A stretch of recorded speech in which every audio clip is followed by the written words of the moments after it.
Last week, we mentioned that this expansion's growth is much better than BFA's because, frankly, they don't have to rebuild any systems. And that got me thinking, what about a month into every expansion? What were the big issues that we saw in the good expansions and the bad expansions? So I set Bex, our news writer, to go and take a look at all the content we've made since Mists of Pandaria in the first month of the expansion launch to see what were the issues there. And it was amazing the stuff we forgot. So let's take a look.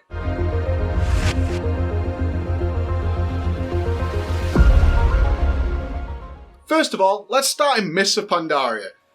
Not the best start. One of the most hated games based on its trailer until eventually, I would say, Mists of Pandaria became a fantastic expansion. But during that first month after launch, what were the problems? Let's start off with Mists of Pandaria, and a good 16% of our content was actually dedicated to the really surprising decision by Blizzard to buff the leveling time from the alpha and the beta. It was really strange. All the way up until Mists of Pandaria, Blizzard had been steadily decreasing the amount of time to reach level cap when a new expansion comes out. And Mists of Pandaria, at least during the development, was exactly the same. So we prepared players, people like myself, content creators, put out some notifications that this is how long it should take you, these are the kind of resources and materials you'll need all the way through your leveling. Yet when it came out live, they had massively buffed the leveling time, which left a lot of players angry, upset that they had put in this large leveling grind. So why did they do it? Well, it seems to be, or it seemed at the time, that they had decided to make sure that players were questing in order to level. Since the Burning Crusade, Wrath of the Lich King and Cataclysm, a lot of players had decided to just do dungeons in order to get to level cap when a brand new expansion came out. Generally, it meant better server stability and a much more relaxed time instead of competing with others for mobs, etc. But that was no longer going to be the case in Mists of Pandaria. It's just that we didn't get the announcement that change was going to be made. However, nearly 50% of our content and opinion pieces during that time were dedicated to the bizarre changes they made to dailies and reputations. We did know coming out of the beta that there were going to be 12 factions of grindable reputation along with dailies. They had raised the level cap, the cap on the dailies, so you could do as many as you wanted. Now, previously, we'd only really had 5 required or interesting factions in order to gain reputation with, and Blizzard assured us this was not going to be a big deal, and players should not feel forced to do this. However, as it came into live, they added in the Elder Charms of Good Fortune, and of course, the legendary grind was tied to dailies and reputations. This meant that most players actually felt that Mists of Pandaria, at least at its very launch, was just World of Daily Craft. It was a very common thing to run around and feel absolutely forced to do reputations for every single faction in the game in order to maximize your chances of getting loot via the brand new coins, and of course grind up that reputation for your legendary items that you were going to need. The dailies were generally really boring, and as so many players felt utterly compelled to do them, and its phasing technology was still in its early stages, so many players were just competing over mobs every single day. Another side note here in Mists of Pandaria that I thought was quite interesting was the tank DPS stat changes. It was one that divided opinion, including my own. The passive Vengeance, which was given to tanks, buffed up massively in Mists of Pandaria and was no longer capped. You might often remember that tanks in videos of any raid bosses were intentionally now taking massive amounts of damage and actually being number 1 on DPS. This caused a great amount of concern, especially as this was kind of a stark change from what we had seen in the Cataclysm, as many tanks now simply out-DPS'd all of the DPSers, quite bringing up like, where does the line be drawn anymore between who is a DPSer, who is a tank, and especially as a lot of tanks could now self-heal. They were very dominant in those early stages, and many players did not enjoy it whatsoever. So now we're going to move on to Warlords of Draenor. Many of you could probably imagine some of the topics we talked about here, but honestly, I forgot that the Garrison stuff was only like a few days into it, and after a month, that's when the reality started to show. Warlords of Draenor is known for having one of the worst expansion launches ever, but that was only for the very first week, and of course in this video we're looking at the overall month. Garrison technology failed at launch, and many people couldn't even start the Garrison, with several players capping their character in Warlords of Draenor before even getting a garrison. Now, that's not really where our focus lay in terms of content creation, although the garrison did take up 40% of our opinion pieces during that time. In fact, what the biggest issue was with the garrison is that it was not all we hoped it would be. Many people hoped it would contain character and personality of the player, when in fact it turned out to be a pretty set in stone reproduction that didn't have that much fun, much more like a Facebook game than something that our imaginations had allowed us to do something with. We had very similar buildings that were really boring and kind of a waste of time, like the War Mill and the Spirit Lodge, that didn't seem to fit any purpose alongside the ones that clearly provided much more resources. Other buildings were really fun to level, but then they were obsolete once you'd leveled them up, such as gaining mounts and then getting the mounts and then the entire building being a waste of time. It is important to know here that during this first month of content, the garrison wasn't seen in a massively negative way. Disappointing a little bit for sure, but people were still grinding it up. They were getting their followers ready. They were trying to get those min-max stats on their followers so they could really nail down the best combos to get missions done. But it was still a relatively new feature and a relatively exciting feature at the same time. In fact, a lot of the negativity during that time was actually focused on gear and stats. Walls of Draenor is when Blizzard really went crazy with the RNGing of gear. In fact, no longer, which we have now, of course, in the Shadowlands, were items predetermined with what stats and things they would have.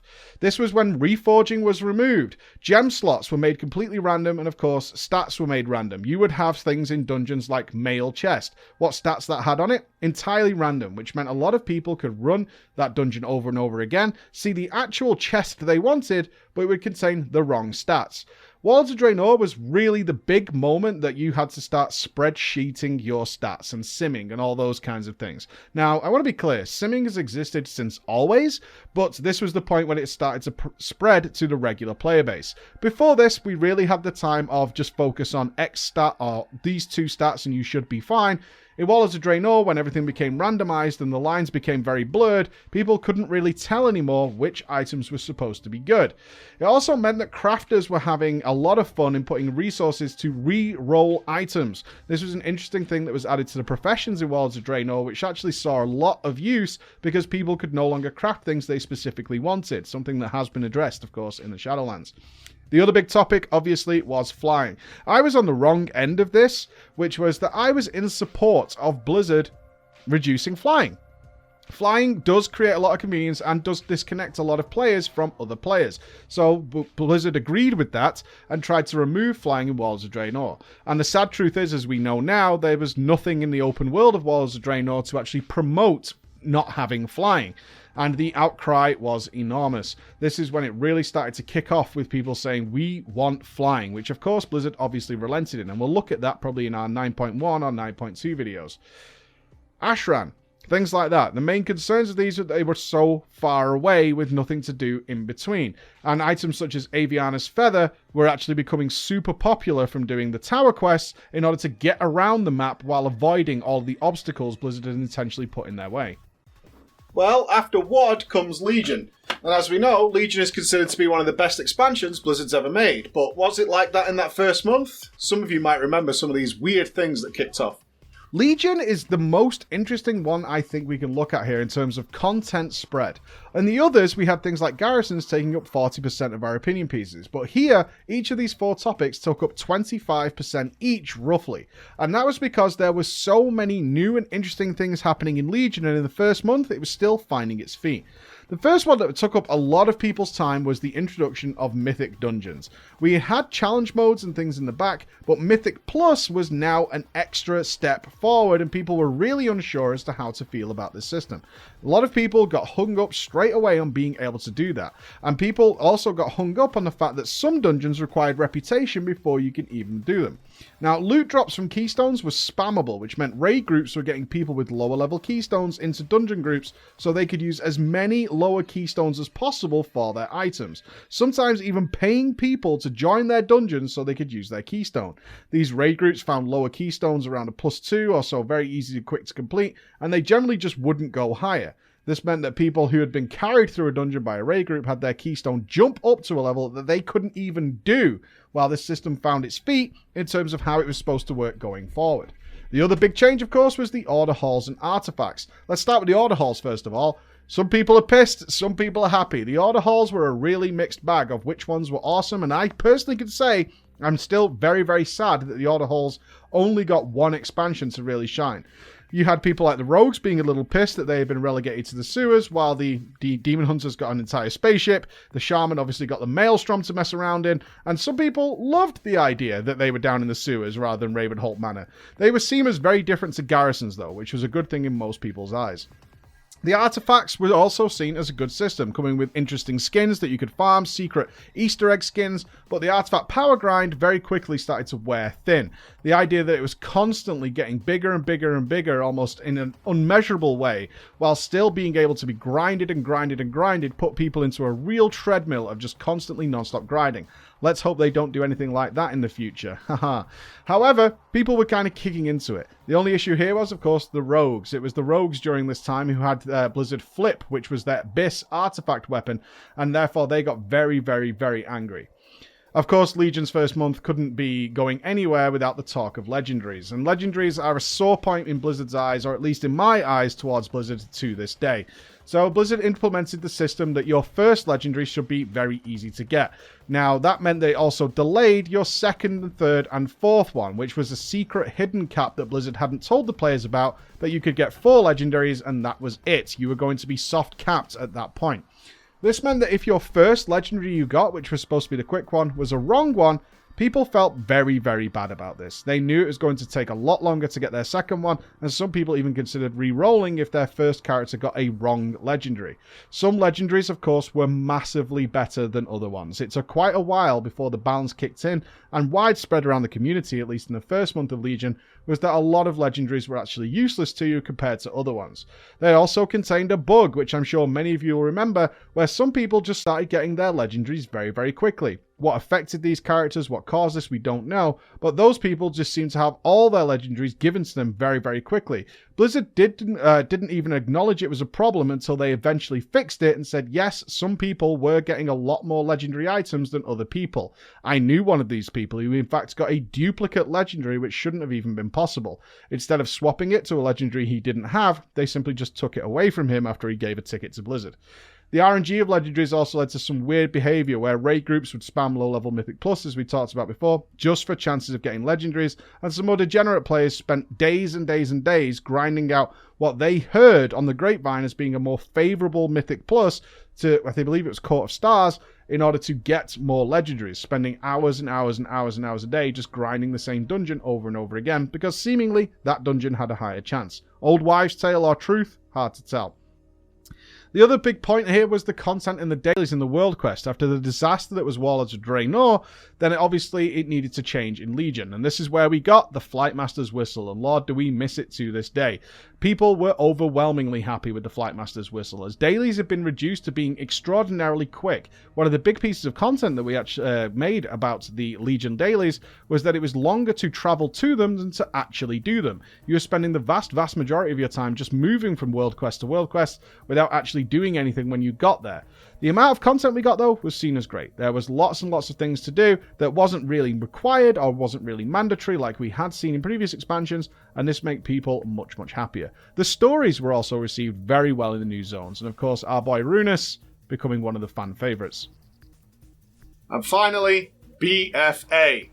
No surprises here. No surprises with BFA. Negative, negative, negative. And I look back on that time with great sadness that every single day we seem to be waking up to a brand new problem. The biggest point of contention, of course, is AZERITE gear, but I'm going to come to that in a moment. In fact, one of my more important things that we looked at was the general state of the game. And there was a quote here from Bex after she researched this, is that we put out a video that literally every single feature they released for BFA was broken, bugged, or destroyed something else in some way. No matter what Blizzard tried to fix in that first month, be it Warfronts or islands that were bugged, they broke something else in the same time. It was utterly disastrous for Blizzard. The entire launch of BFA was an absolute mess.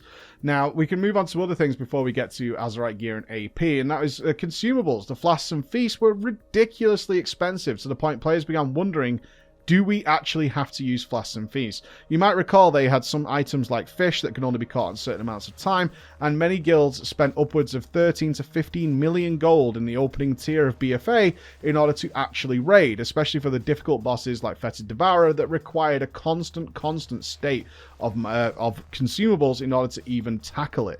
The class balance was all over the place despite the feedback given in the alpha and beta, which led to lots of players giving negative feedback to the game. Warfront's queuing did not work, and Blizzard had stopped communicating, which was the biggest issue that we had over BFA alpha and beta, and especially in this first month of BFA where everything was seemingly broken, yet Blizzard weren't really saying anything about it. It was a bad time. Let's move on to the Azerite gear though. No surprise, 60% of the content that we did opinion pieces on during the launch of those first 4 weeks of BFA was around the Azerite gear. It was hugely unbalanced. It had not been tested in any way. The traits overall were pretty boring, but because people didn't know if the traits would be nerfed or buffed, they just decided to keep all armor. All Azerite armor, and it didn't matter what level it was completely untradeable because Blizzard believed Azerite armor was to be sacred, and this is where it really hit home. A lot of doomsaying, or I got called personally a doomsayer about a lot of the things around Azerite armor, but within those 4 weeks, that's when we actually saw it affect everybody else, especially the more casual players, that even their low-level blue Azerite armor they could no longer trade to their friend, despite the fact that they had some sort of epic replacement. Blizzard were not moving on this issue for quite some time, and it'll be really interesting when we revisit this video in the other patches to see when Blizzard decided to make those changes and when they were becoming pretty invested in getting the armor fixed. And you can see why Blizzard did not want a repeat of Battle for Azeroth coming into the Shadowlands. So there you have it. Such different ideas going on the first month into each expansion. I had totally forgotten about Mists of Pandaria having that weird addition of much longer leveling after people like me had made all the videos about how quick and wonderful it is. And of course that the garrisons, at least in the first month, seemed like a good idea. We hadn't quite hit that point in Warlords of Draenor where all the content just dried up and disappeared. This means that we will revisit this. I think this was super interesting, and we'll come back to it around 9.1, when that first big patch is coming, and then probably again at 9.2 and 9.3, and compare it back to back with the progress of those previous expansions. Thank you very much for watching. Thank you very much for Bex for doing the research on this, and you can check out her articles on breachgaming.com. Thank you everybody, and be good. Bye bye.